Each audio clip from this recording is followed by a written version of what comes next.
I would like to call this Planning Commission's work session to order for Thursday, December 4th, 2025. My name is Jack Haroon, and I'm the Vice Chair of the Clark County Planning Commission. Before we begin tonight, I would like to announce that our Planning Commission work sessions are hybrid, both in person and via WebEx.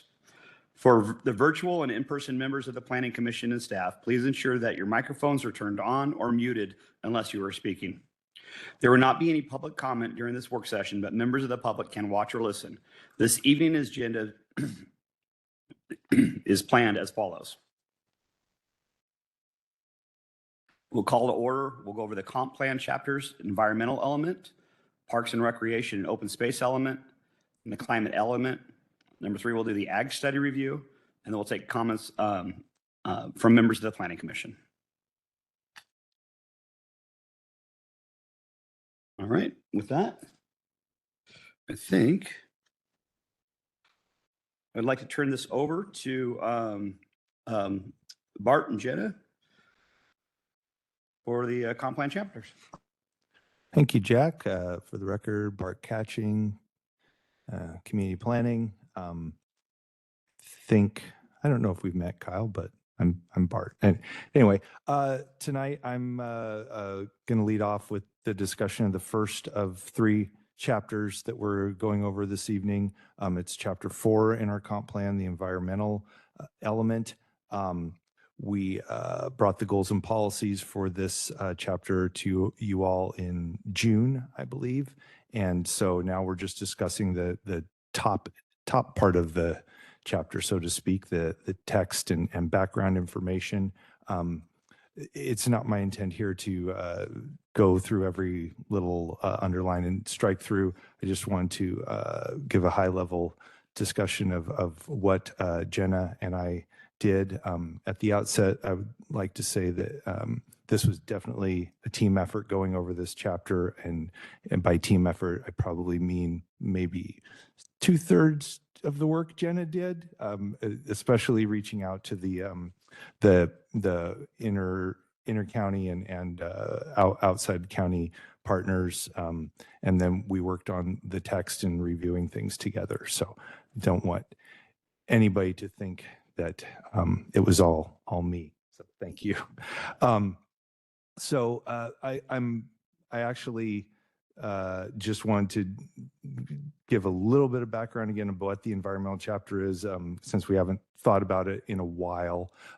It focuses on the things that you would think that would be part of the environmental chapter: critical areas, endangered species, stormwater. It also touches on the intersection with shorelines, parks, and then there's a large body of text in this chapter about air quality, and also quite a bit about specifically about fish and water quality. There's some new text that you will see relating to the intersection with the new climate chapter. And again, most of the actual updates for the text relating to the climate items are in the goals and policies that we already went over. So there's been no changes to those since the last time we spoke. But if you have any questions about those, we have the resident expert here. With that, I just want to talk about how we went through the chapter real quickly. We approached this chapter as staff has been approaching all of these chapters. We didn't go in trying to change anything that didn't either require changes based on code updates, or it was a strong suggestion from an agency partner or something like that. So you'll see a fair amount of yellow in here, but the bulk of it is either updated new language from our agency partners, or just statutory code updates, new names and citations, things like that. On the first page, there are 5 bullet points, and we did add the relationship to other elements. We added 2 more because there will be a climate change chapter now in the comp plan. So that's obviously has a strong intersection with environmental. And then the shorelines has been integrated into the comp plan for a long time, and that wasn't specifically called out. So we added that in on those bullet points on page 1. I would move, Jeff, if you could move along to page 3. There, I would call to your attention, we were able to get some new information, update a couple of the lake water body names. And again, this was based on research and suggestions from folks outside of our department mostly. In the fish and wildlife habitat section, you'll see again a fair amount of yellow, especially on page 4. That was primarily due to comments provided to us from Washington Department of Fish and Wildlife, WDFW, and the Lower Columbia Fish Recovery Board, LCFRB. They are the experts in salmon and water body health as it relates to those species. So we deferred to their help with the text updates through there.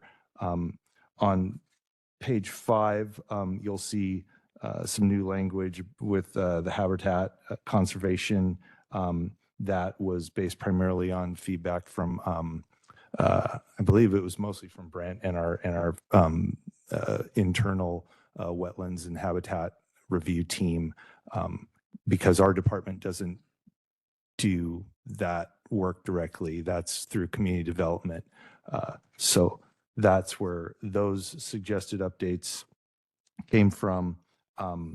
Below that, the new and updated information in the Endangered Species Act section, on going on to page from 5 to 6.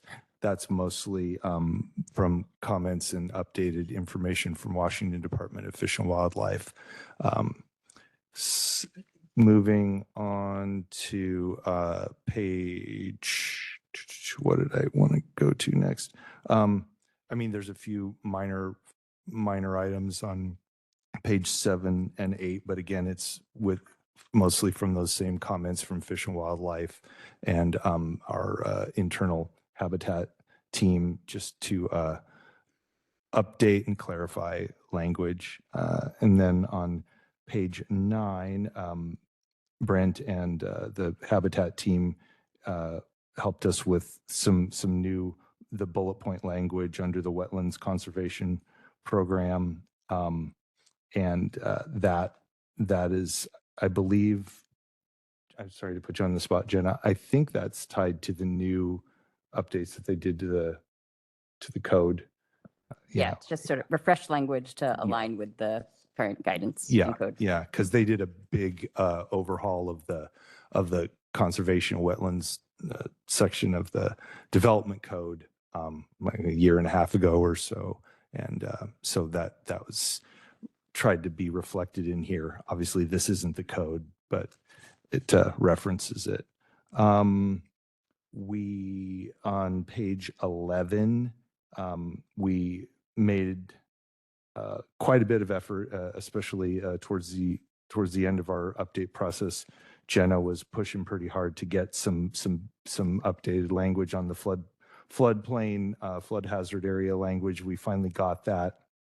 To the best of our knowledge, this is the latest and greatest citations reflected in that section.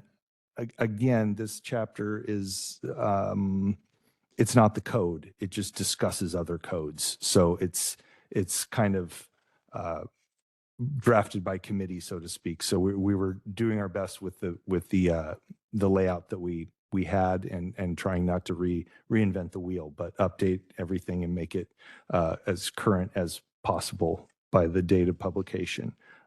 So that's what we did with the floodplain information. That's what we did with the small updates to the geohazard information on pages 12 and 13. Again, this is administered through community development and their critical areas permitting process, not through our department. So this is more just to reflect how the comp plan underlies the code for those sections. We on page 14 we reference the shorelines program and master plan that is in itself part of also adopted as part of the comp plan. It's referenced in many places in the comp plan as well, and so we Jenna worked very hard on an update to the shorelines documents a couple years ago. So that's referenced in here. Our own internal staff did a lot of work a few years ago on the Gorge scenic area code code sections that we have relating to that plan. So we updated some language that's reflected on page 14. And then the text part of the chapter before the goals and policies finishes up with a pretty lengthy section on air resources. There you will see just all of the existing language basically struck out and new language behind it. That is from the recommendation of the local agency that administers air quality and regulation, because that's not done directly through the county. So that's the Southwest Clean Air Agency, SWCAA. And so obviously we read the language that they gave us. We, made sure that it made sense in the context of the plan, but we had to defer to them as the technical experts on that. And so that language that you see through the end on page 20, 21, and 22 of the current draft is from SWCAA. And with that, I'm happy to answer any questions that I can or take notes and get answers for you if Jenna and I can't answer questions for you.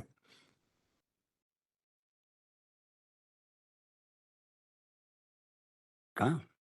No, I don't have any questions. I from what you're saying and what I'm seeing here, this is basically a narrative of some of the different programs and codes that we have to follow.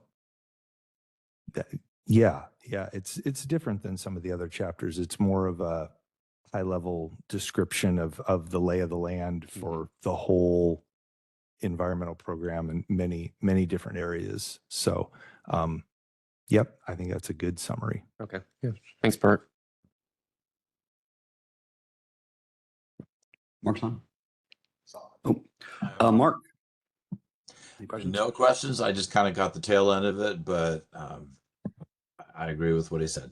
We're good. I just had one question or comment on page 26. We talked about the culvert and the fish passage, and I know they're reevaluating some of the statewide efforts on how they're prioritizing where they're putting the culverts in, just because they would replace one, but there'd be like blockages below and blockages above, and so we're not restoring total streams. I didn't know if there was any language that we would look at, or if you guys have considered like how that works in the system of like, how do we prioritize the lowest hanging fruit to get the streams functional again? If we have limited resources, like if we can fix 20 culverts in a year, that we focus on one stream to get that versus 20. And I know they're tied with road projects and other stuff. And so there's more layers to it, but that was just my thought. So I didn't know what the stance was on that. Yeah, I think this is definitely not our area of expertise. And that language was suggested by the Department of Fish and Wildlife. So I think we would defer to them on what's the strategy. Not something we know. I don't think off the top of our head, but I think it's a good point on you should be strategic, so you're using your resources wisely. Yeah, and as far as culverts and stormwater goes, I mean, it's all guided by the Western Washington manual and the core rules and things. So I don't know, how much even leeway there really is to, but if you're speaking of like more of a broad policy approach, were you suggesting some new language, or just do you want some clarification what that means? I wouldn't mind language guiding staff to at least look at that. So like maybe we get a grant. So like usually if you're doing a road, you have to fix whatever culvert's there to bring it up to standard when, for that, right? If we're working on that. But if there's a specific grant that comes out of Commerce or Fish and Wildlife that says, hey, Clark County, here's $10 million to replace culverts, that maybe we've targeted or we have already in our planning picked the most viable streams, and that we could have the most effect on and say, okay, we are focusing on this one thing to get salmon at least in one stream versus partial fixes in a, Yeah. And that's a great point. And they may already do that. I don't know for sure. So let's do a little background checking on that. Because everything you're saying makes sense. That's all I have. And unless Jenna wants to say.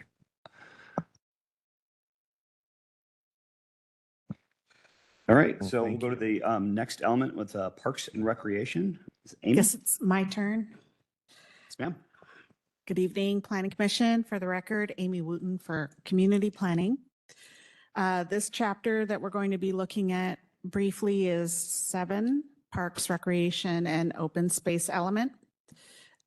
In order to arrive at the changes we're recommending, we worked with park staff, and there's a lot of yellow because in 2022, park staff adopted an updated Parks, Recreation, and Open Space Plan, and it underwent a big kind of overhaul change. And so a lot of the changes that we have in the comprehensive plan this go around are to kind of bring into agreement the two documents. And a lot of the changes in the pros plan, I think, were retroactively kind of recognizing the split from the City of Vancouver Parks Department. There was a lot of leftover verbiage from the 2013 split. And so we're just kind of rectifying all of that.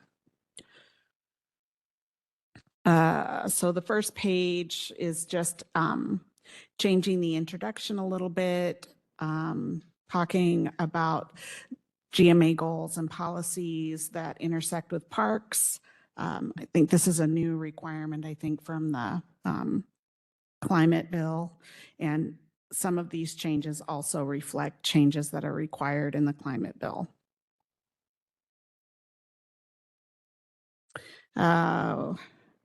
There's really no major changes on page 2. It's just wording and reorganization. In 2022 with the pros plan, the Parks Board reimagined their vision and mission statements. So those have been added to the document. Some of the public involvement and survey information that was included has been struck because it was for the last document. It doesn't apply to the work that was done this time, but planning and guiding documents that were used to update the pros have been added to the comp plan. Page 4, there is an addition of demands and needs analysis that was done for the pros plan, and they updated the capital facilities plan and the capital improvement plan processes. So we described those a little bit and then rearranged some of the chapter so that we're hoping to enhance the readability. On page 5, we included well, we updated the Clark County Urban Park System table and updated the acreages so that they would match what's in the 22 pros plan. We updated descriptions of the different parks, neighborhood parks, community parks, urban open space, to meet the descriptions that are currently being applied in our park systems. And we also updated acquisition and development standards for all of those parks. The biggest change, I think, that was made is on page, I'm scrolling, 14, where we added some verbiage relating to tree canopy coverage, which is a new requirement that was included in the climate bill.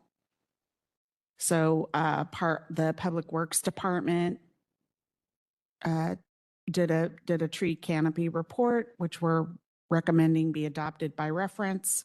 And we put a little blurb in there to meet the state's requirement for our reporting on tree canopy. Other than that, most of the changes are pretty basic. I'm open to any questions you might have for me. Mark, do you have any questions? Nope, it's a lot of data, and I've learned a lot, but yeah, no questions really. Kyle? No, I don't have any questions. I have one question on page 10. When we have acquisition goals of 10 acres per 1,000 population, is that how we are assessing, or it comes into the assessment of like park impact fees? The acquisition goals, I think, are established by a national standard that park services have to reach or are attempting to reach. It's called NRPA, National Recreational Park Guidelines or something like that, but I don't think it has anything to do with park impact fees. Okay, I didn't know if that fell into the calculation as far as this is the goal that we're trying to get, this is the money that we'll need to reach that goal, ergo developers, this is your Those portion are, of that. they're separate. So park impact fees are a fee that we collect to try to develop in the parks, but the goal for how much acreage we have per 1,000 residents is separate from that. Right, but the park impact fees are calculated I see what you're saying. based upon what you're trying to achieve. I So see that what was you're kind of that's kind of the question there. Because the second part of that is like so call it 2 people per apartment. So if you built 500 apartments, so a couple good sized complexes, you would want 10 acres of park space. That would be the goal. Like, so as we densify, are we still maintaining that goal? Because if we're on a national standard, for every thousand, I mean, if you have 1,000 single family homes, would be looked at differently than 1,000. 1,000 people in a subdivision would be looked at differently than 1,000 people in high rise buildings. And so I didn't know how that was being figured in when we're looking at densifying everything. Do you have any idea, Jose? I don't think the type of density has an impact. It's just the population per acre standard. Like you said, it's a national standard. So I don't think it's changed. And when Parks looks to update their pros plan in 27, Parks, 2020, no, the 2020, next update that there will be 2027. in 2027. And so they'll react to our comprehensive plan. And so if we're looking at densifying, then they may look at making an adjustment if that is warranted. Yeah. And I don't know what's good or bad on this, so it's kind of that. Yeah. Questions raised. All right. Is there any other questions?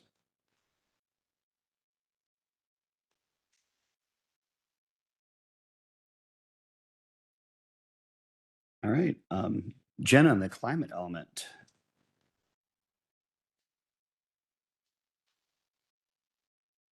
All right. Good evening. For the record, Jenna Kay with Community Planning.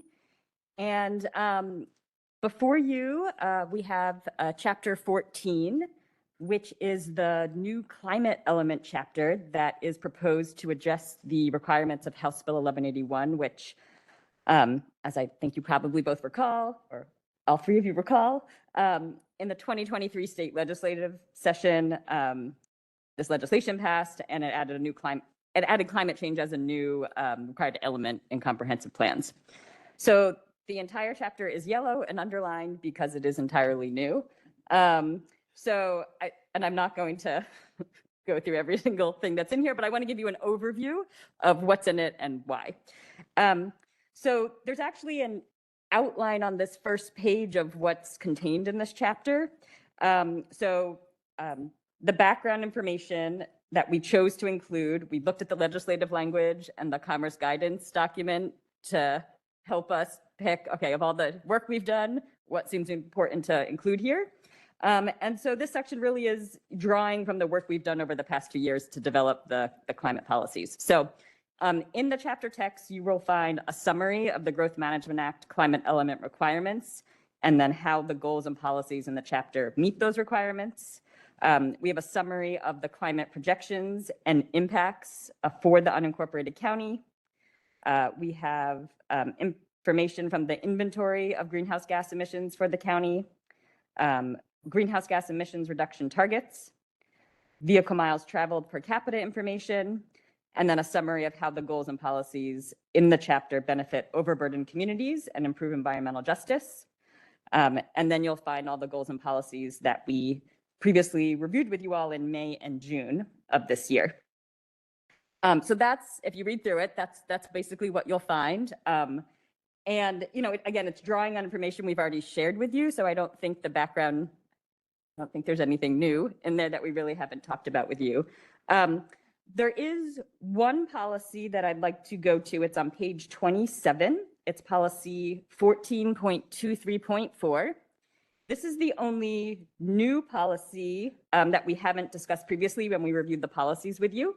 And it's based on a conversation we had with the county council at a meeting with them on August 6th. The guidance from Commerce recommends that local jurisdictions set targets on reducing their greenhouse gases emissions to net zero. And so we had a discussion with county council, and they directed us to use targets that align with the statewide emissions reduction targets, at least for now, as placeholders. They may choose to decide those. They may choose to adjust those, after the hearing, but at least for now, we're using these numbers which align with the statewide targets. So that's a new policy that we've added in here just to reflect that. Okay, so that's what's in the chapter. We did also include one other item in your meeting materials. It is the draft of a new appendix that we are proposing to add into the comprehensive plan that provides a lot of supporting documentation for this climate element. We didn't print it because it's about 100 pages long, but it's basically the backup documentation for each policy. These are the requirements of the legislation that it's meeting, and essentially sort of a matrix for us to show our work on backing up the policies that are being proposed. So that is there as well if you'd like to look at it. It is a little hard to process as a PDF. We use it as an Excel spreadsheet behind the scenes a lot, but that is there as well. And that appendix also includes a copy of the equity and environmental justice lens that the Environmental Justice Coalition helped us develop and apply when considering draft policies, again, to provide documentation, helping support how we got to the policies that are being proposed. So I'm going to stop there and glad to take questions. Mark. Jenna, you mentioned that you guys work using an Excel spreadsheet for that. And did I hear you say it was on there? Because I just scrolled through and it looked all like a PDF to me. Is there any way I could get that Excel emailed to me? Yeah, so we do only post it as a PDF, but yes, we can find a way to get you that format. Okay, and you can lock it up. I mean, I Yeah. find it easier to work with Excel. That's just how I work. So, thanks.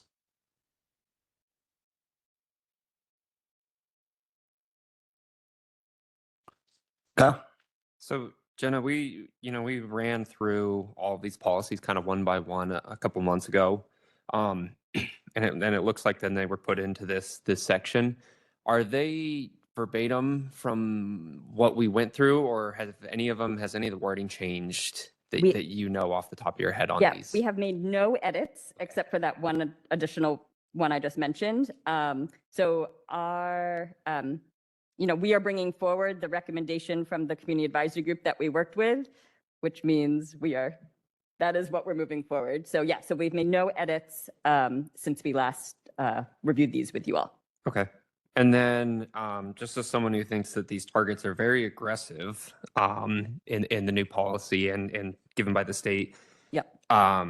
There's no penalty though. I mean, if we don't, by putting this in here, we're not self-penalizing ourselves if we don't achieve those targets, are we?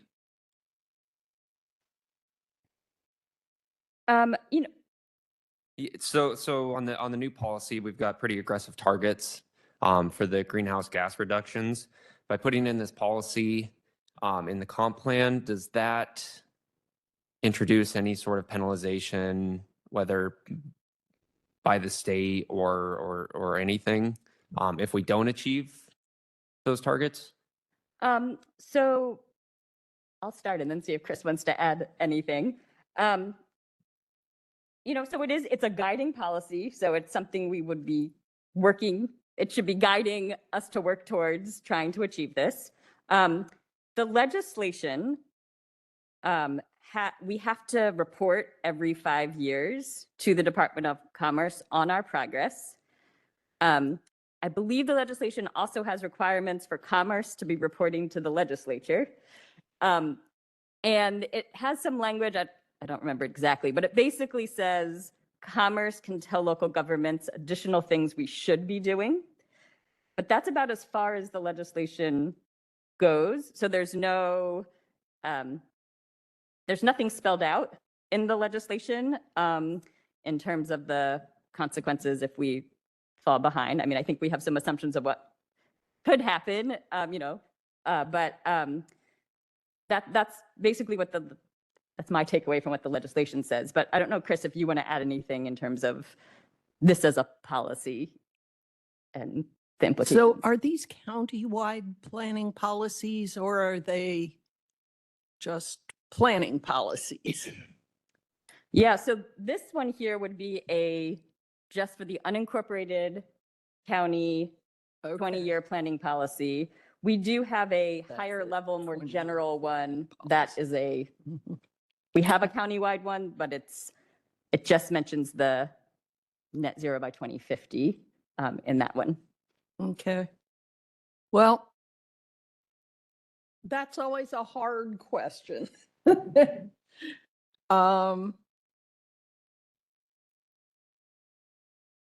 One of the reasons that people can appeal a comp plan adoption or amendment is if what we do when we amend or adopt is contrary to state law. We can be appealed if we do something that's forbidden by state law. And we can be appealed if we don't do something that's required by state law. So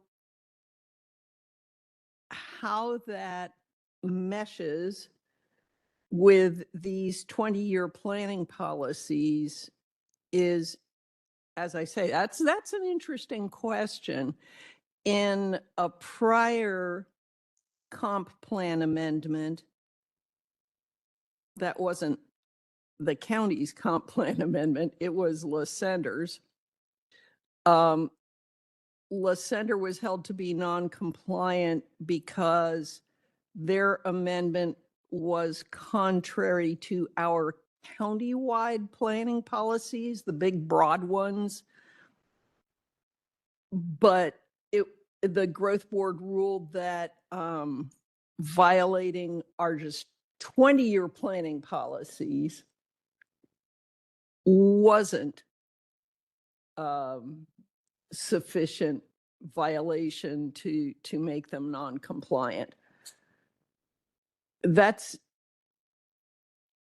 I wouldn't want to bet that we would get the same result. Or I wouldn't want to bet on the result for the same question, either direction. So kind of what I'm gathering is that this goal helps us bring us closer to some of the requirements that the state is imposing. I think that's the general idea. So with regard to these particular changes, the questions are going to be, is it enough so that we've done what they told us to do? Or is it not enough? And that, or is it too much?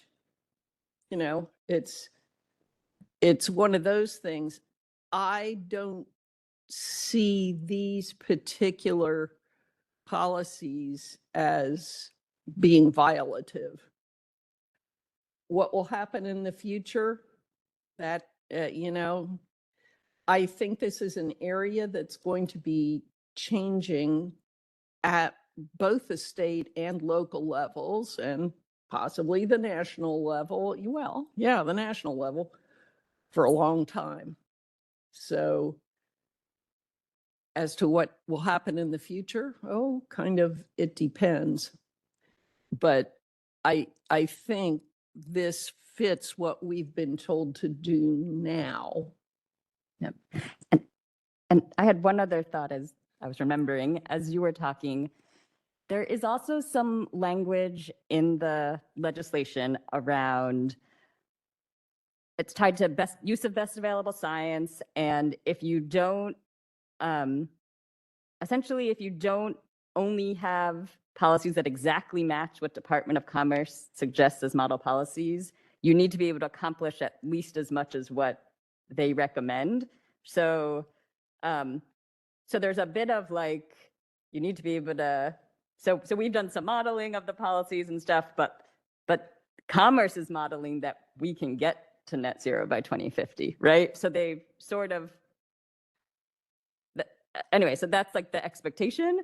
But as Chris said, I think there's a lot of unknowns and Right. and Yeah. changes that are forthcoming. So It's hard to try to balance, they trying to reduce 45% in 5 years, but also having the large population growth projected. Everything's conflicting because you bring more people in. Well, there's gonna be more greenhouse gases, just baseline. So yeah, it's Yeah, true. no, and there's a lot that's not quite in our control, right? But we know like the utilities mandate helps us. Like, right, they have to, the electric utilities have to be completely clean energy. They have a timeline. So there's like all these intersecting different laws, which it's kind of fascinating, but it's been very challenging for what we have to do. But yeah, it's complicated. yeah, no, I understand incorporating this goal. It just seems like it's definitely going to be one of the more difficult ones to achieve. So. Jenna, this is Jack Haroon. But you haven't like overshot the state. I mean, it's like we're trying to hit the compliance, but we're not trying to go, hey, we're going to be City of Vancouver and Right. So 20 years less. right. So City of Vancouver does have a very ambitious target. I think maybe one of the most ambitious in the state. So there's another piece of legislation that has the state's targets. And so it is getting to net zero by 2050. And then there's a few interim targets. I think it's the 45% and 70% match the states. And so we put in the other 5-year increments because we're like, well, we have to report every 5 years. So we picked the middle point to fill that in. But yeah, we matched the state's numbers. Yeah. I've got a question for Chris. Are you done, Jack? Yeah, one other comment was the addenda that you were referencing. Can we link that to our website, to the Planning Commission, so we can? Yes, click on it is up there now. It's up there now? Okay, Yes. I missed this. Mhm. Yeah, all right. Go ahead, Mark. Okay, Chris, this is a question for you.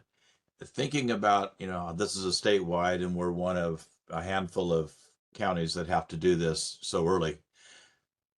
Is there a precedent in that, let's say the Seattle area, King County, that they're usually the first ones looked at due to their population, or does that hold any water?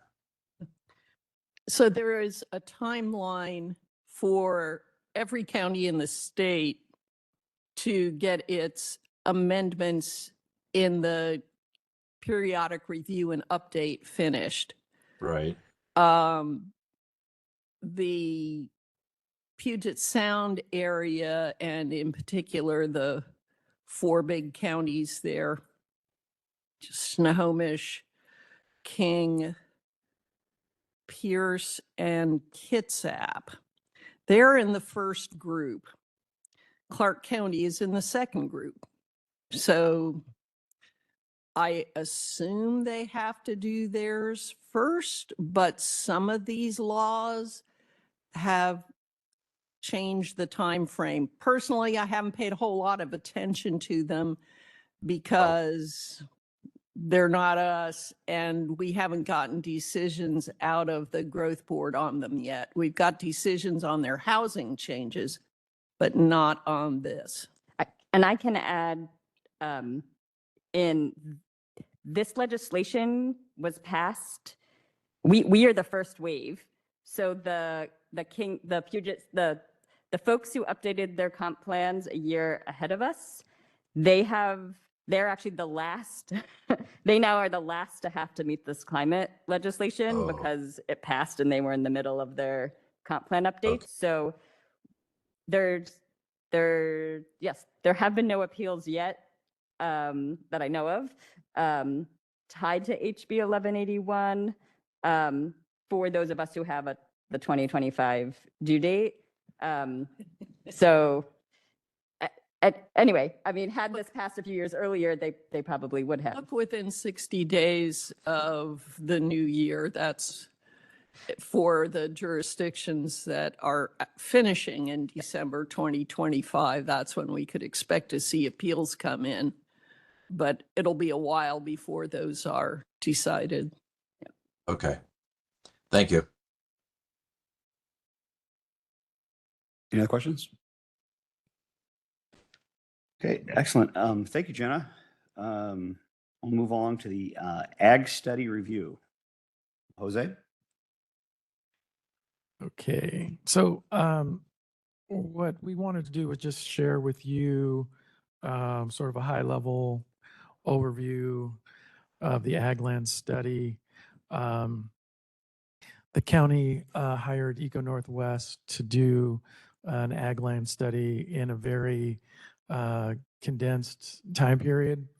I think we went out to bid in maybe May, had them come on in July with a completion deadline of November 4th. So the report was due November 4th. They delivered the report. As part of the process, we had, I think there were 2 open houses, and then we had 3 meetings with the Agricultural Advisory Commission. And then they had a meeting where they made recommendations to council. Essentially, the report was looking at all of the areas outside of the urban growth boundaries that are currently zoned agriculture and all of the areas that are not designated forest or mining. So all the R5, R10, and R20 properties. And that was kind of their study area. So they, in the report that they provided, they looked at kind of both of those areas sort of combined, and then they whittled that down into an area they thought could meet the criteria. And sort of the high level summary is that they were able to validate the existing designation for most of the existing ag designations, and found that there's a lot of areas that aren't designated ag that could potentially meet that designation. And so that's pretty much the gist of the report. They were looking at the WAC criteria and doing an analysis of all of those. And the report includes all of that information. The presentation we provided with you was the presentation that was given to council after the report was released to go over the findings. After that work session, we had a meeting with the Agriculture Advisory Commission, and they discussed kind of the report and the outcomes of the report and made a recommendation to council to not de-designate any of the existing agricultural land unless there was a process to designate additional agricultural land. Essentially, you listen to their conversation. They were trying to get to sort of a no net loss policy, recognizing that there were some lands that could have been added, but the discussions making those designations would have been a challenge as part of this process. So that was the recommendation that they made to council, and we'll be sharing that with them shortly. I think that's all I have. Jose, don't forget the open houses. Yeah, mention those. Yeah, 2 of those, and yes. And we received a great deal of public comment and information at those 2 open houses, each of which was held in Battleground. Yep. Yeah. So what's Bart here? Because I've been staffing the Ag Commission and helping Jose on the backside of this. Only thing I was thinking to add, what Chris was saying, what's posted on the Planning Commission website right now, that's the comments from the open houses only. So we've had quite a few comments directly to the comp plan comment page that touch either are completely about the ag study or touch it. So that's not just the sole universe of ag study, that's the open houses. And in addition, what the conversation on the 19th of November, where they were working on a recommendation to council, that was a robust and long enough conversation that I suggested that we form a committee of 3 or 4 of the members to synthesize more comment, because there was more information that they were struggling to put into recommendation form. And so we are doing that right now. We met with that group on Monday, and we're soliciting more comments from them and hoping that the next special meeting on December 17th, if they choose to create more, the Ag Commission chooses to create more recommendations, that will be the time to do it. And we can have more of a packaged group of ideas for them. So sorry to interrupt, Jose, but that's kind of the state of play with the Ag Commission. Just as a little more background, the reason we undertook this ag study is because some of the jurisdictions were proposing expansions of their UGAs by bringing in resource lands. And in order to consider that, a countywide ag study had to have been done. And so that was the what precipitated the study.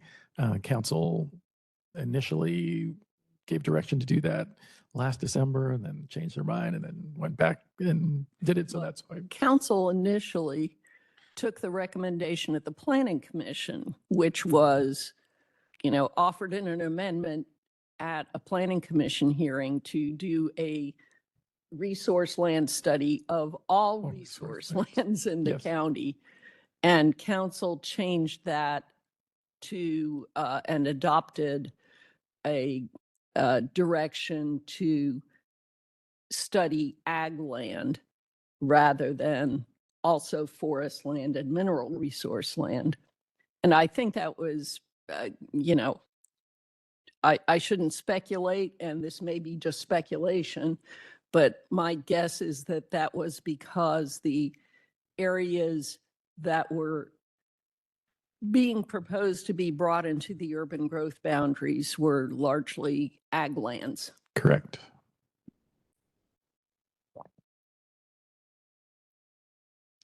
Yep. And I'm ready for questions. Mark, any questions? No, I don't. So, Jose, you kind of answered my question. I was going to ask for a little bit more background on this. Could you maybe speak on or which jurisdictions and kind of where they're looking to de-designate? Sure.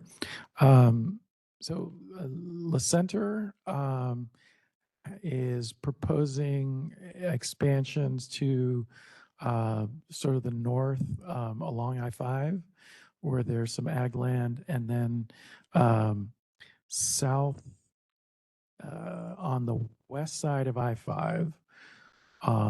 So southwest of their UGA. And this varies by alternative, right? Yes. For La Center, I think in alternative 2, there were, in alternative 2 and 3 are the same. We also added property owners had site-specific requests, and some of those were adjacent to the lands that La Center was proposing. So you'll see larger areas, but that's not something that La Center proposed. But it shows as in alternative 3 as larger expansions into resource lands. Camas had two alternatives, and one just had a limited expansion into resource lands, and that's on the west side of I-5, north of their existing UGA boundary. And then in alternative 3, they include that property and then some properties just to the east along the northern existing UGA, northeast of the existing UGAs. And then there was a property, small donut hole that's sort of surrounded by urbanization. And I think it was brought in previously, but wasn't annexed. I think the property owners didn't want to pay the attorneys to be part of that. And so that was left out when the annexation occurred. And so when the annexation occurred, the appeal of that de-designation essentially was found moot. And so that property was left out, and it's just the remnant of that. Are you the G Creek in Ridgefield? Is I it? think, Yeah. well, no. There's another, that's a separate Oh, okay. donut hole. That's yes. Oh, Ridgefield. I know what But you're there's a talking about, specific yeah. property that is a little further south of that. Yep. And then in in Camas, alternative 3, there's a proposal to bring in a large acreage of land for residential development that was part of their alternative 3, and it's close to the boundary with Washougal. Since we were doing that, I think the property owner had contacted the city, and the city included that. There were site-specific requests that were made along the Vancouver UGA. So there are proposals to add resource lands in the Fifth Plain Creek corridor, abutting the existing UGA. Like further north along 182nd, and trying to think of the Anderson Dairy Farm along 162nd, abutting the city limits, Vancouver city limits, was another area, and then there were some ag requests that weren't necessarily abutting or adjacent to any UGA, and so those were all those sites, since they were all site-specific requests, they were part of Alternative 3. And then I guess just one more quick question. So it sounds like there's quite a few parcels then that would need to be designated. Yes. What would be the process of if you're trying to go for a net zero loss? Would the county look at larger R5, R10 parcels and try to pull those into an Ag 20, or? Well, the no net loss, I think, is something that the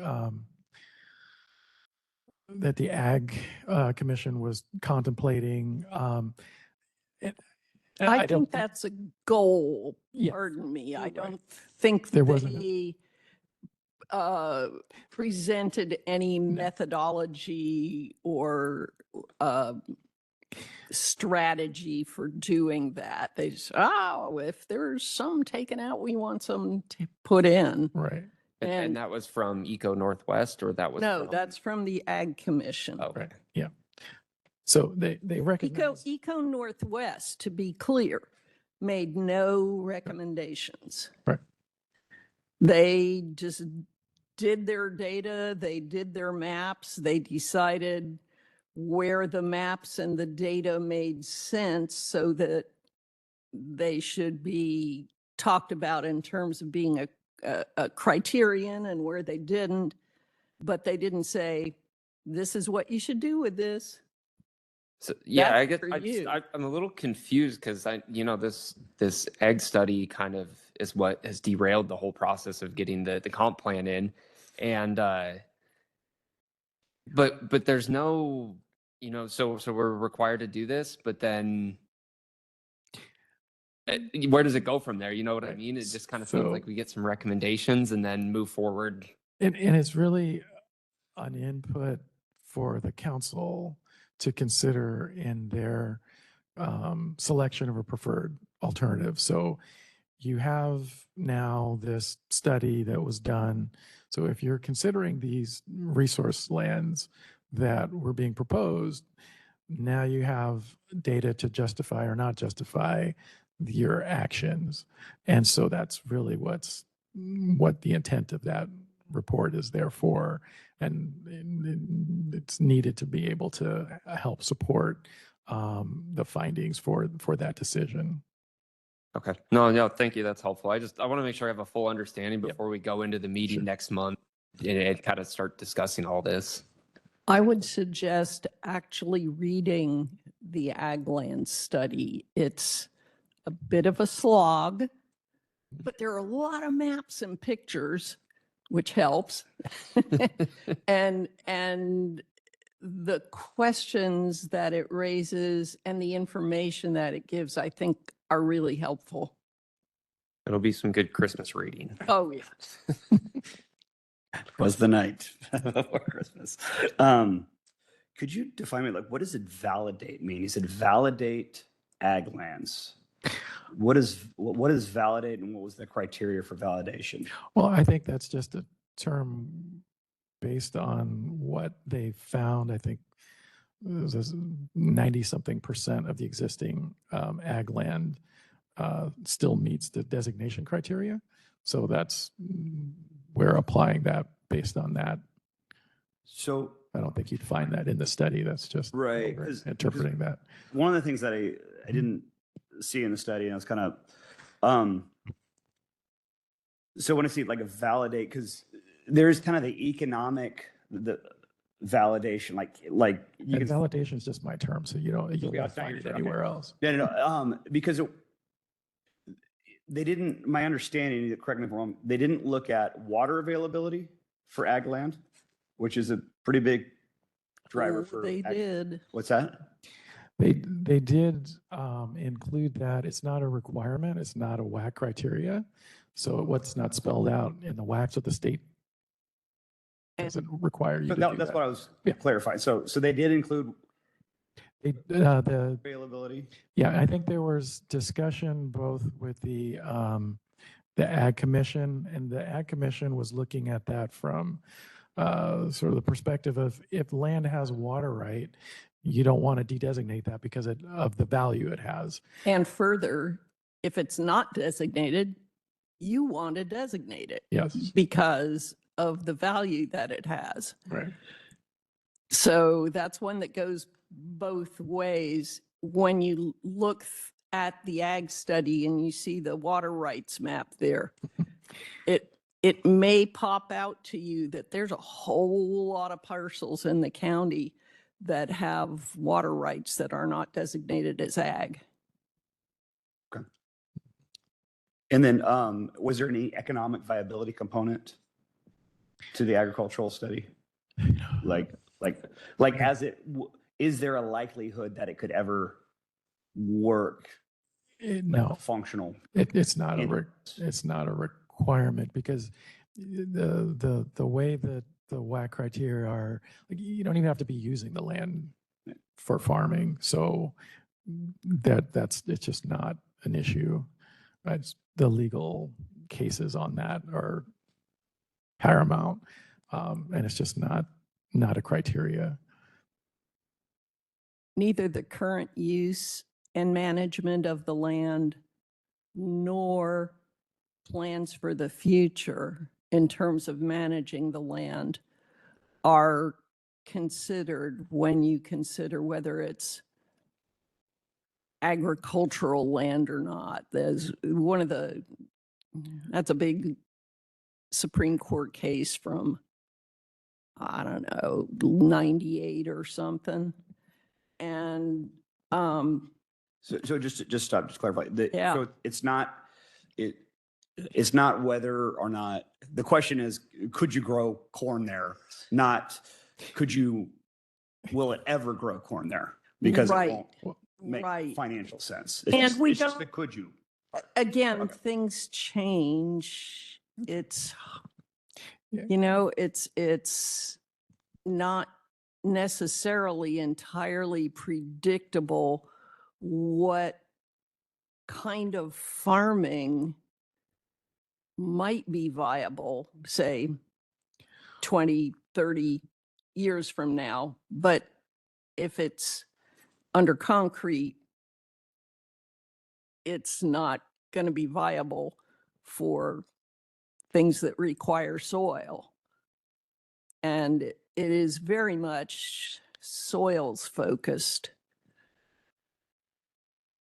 Makes sense. Any other questions? Okay, I think we have one more section, I think, with the population. Yes, the capacity. So there are two documents. One is go to the housing one first. So this is all of this information is in the DIS in multiple locations.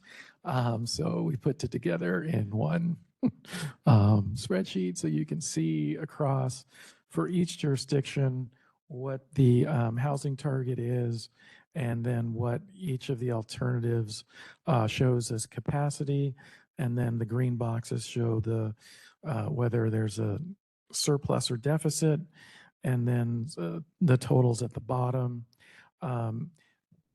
There are, and then some notes at the bottom there. And kind of the big takeaways are that several jurisdictions have a very large surplus, and alternative two we have a surplus of 38,000 units. Alternative 3, it's 45,000. And we really need to stay within the allocation that was made. We've had discussions with the jurisdictions.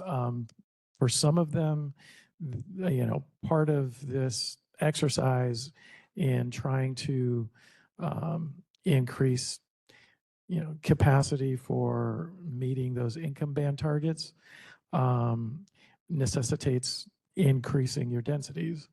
And so for some of those jurisdictions, you can see that they may not be proposing any UGA boundary expansion, yet their capacity is increased. And that could be from changes in zoning, upzoning, looking at adding mixed use overlays. I think Richfield is one that, they're also proposing expansion, but even without that, they have, in alternative 2, they have a surplus, but even without that expansion, there's still like 3,000 surplus units, and I think that's in the notes. Vancouver primarily has the largest, and so we're going to be meeting with them. So the cities they're struggling with, they've done this, taken these actions to try to comply with this, and they can't reduce they're having a hard time figuring out how to reduce their overall capacity while still having enough capacity at these higher with this increased density that essentially they're required to do, and particularly Vancouver, Camas, and Washougal, where because of the statutes, they're going to have to allow duplexes and fourplexes. I think in Vancouver's case, sixplexes if you're within like high capacity line. So it just increases the numbers. For some of them, they're pretty significant. And those jurisdictions aren't really looking at expansions, and even without including their expansions, they have excess capacity. So those are some of the things that we're trying to reconcile. Some of the jurisdictions are discussing, and I think in the employment, talk to that, but I think there's not an issue for trading because there's so many of the jurisdictions are over capacity. But there's a slightly different thing with the employment that I can get to.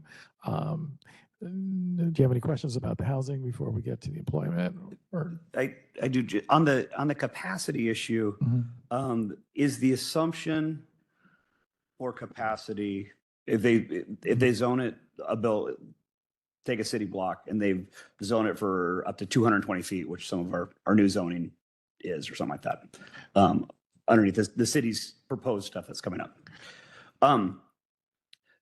Is the assumption based upon a full utilization of that 220 feet that those are going to be built? So it's 100%, because a lot of times you go, oh, I could build a one house, or I could build 6 houses here. So is the city assuming 6 units for every available spot, even though they could, somebody might just build 1 unit? So they'd be getting 1/6 of what their actual capacity. I think potential? it's Or is there a percentage reduction, or? well, so we let the jurisdictions, so the assumptions are varied. For some, let's see, I was thinking about Washougal, because of the legislation that allows for 2 ADUs, and then on top of that, the duplex that can be built. So it's similar. So you could potentially do 4. I think they're trying to balance that and sort of trying to be realistic with what they could do. and even with some jurisdictions there, you have a density range and okay, minimum, max, or somewhere in the middle. For the single family, typically we will see the densities hit the max. That's pretty consistent. Right. Um, i- so a lot of these are allowed in single family zones, but yeah, I don't know that they're looking at the max. From what I've seen, I know what we're using is something that falls in the middle because you're not going to assume that everything gets built out at. So yeah. Okay. Mark? All right. All right. So let's take a look at the employment. Again, sort of same format. And those overall, these are the numbers for employment that requires land, and the bottom half of that column, the first job target, the work from home, construction in the field, government and rural. Those are the jobs that don't fall into that category for a number of reasons. The government jobs, because the model excludes all publicly owned land. So for the jobs that need a land base, those are the surplus and deficits. The issue with, I think, Washougal that I noted there is that their existing UGAs have multiple areas with business park employment zoning. And they did a sub-area plan at the end of the 2016 process that was just never incorporated in the county UGAs subsequent to that. But most of that land, essentially, they're viewing as residential land. So that's part of their increase in capacity. And so they were, because of that, they were essentially over allocated employment because it's based on the existing vacant lands model. So they've been having conversations with the city of Vancouver that has excess employment capacity about absorbing their deficit of employment. And I think the city is having maybe conversations with other jurisdictions. So as we move through this process, the cities are still are trying to grapple with these issues of excess and possibly changing some of their density assumptions. I know we've gotten some new information from La Center and Ridgefield. So we'll be running the model on some changes to their densities to see if they can come closer into line with the targets. Kyle? So I've just been curious as we've been talking through the employment, we kind of have a different situation here than most of the jurisdictions where a lot of people are either commuting into Portland or commuting around.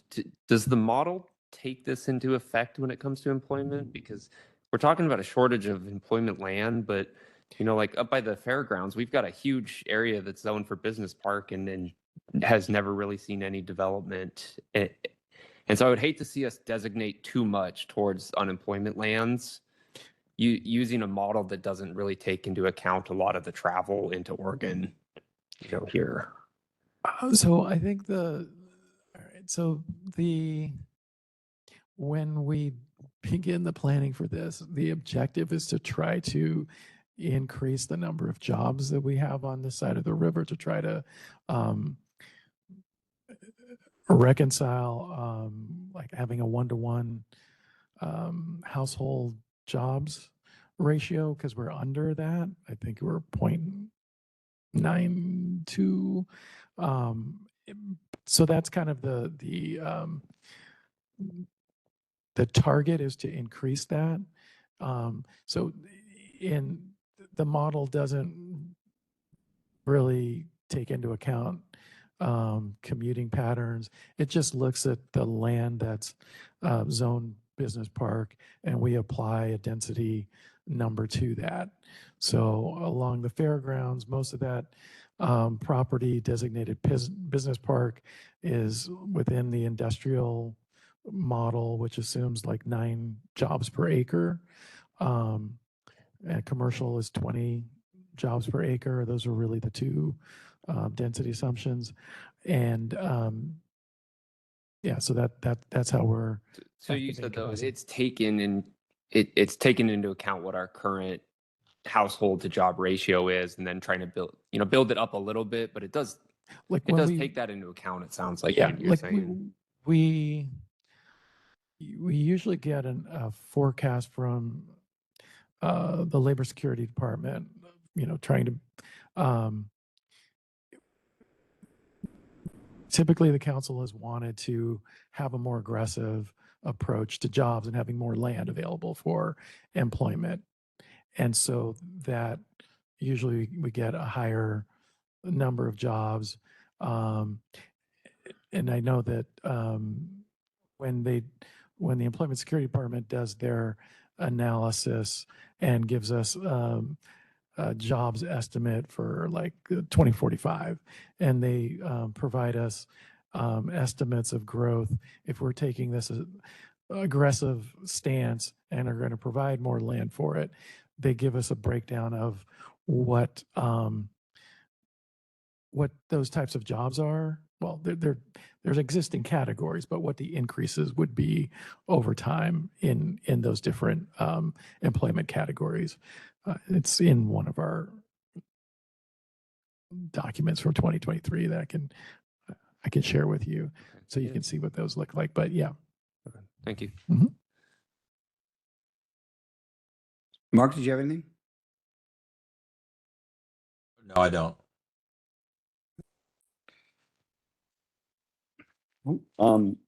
Jose, was there anything else you needed to add or would like to?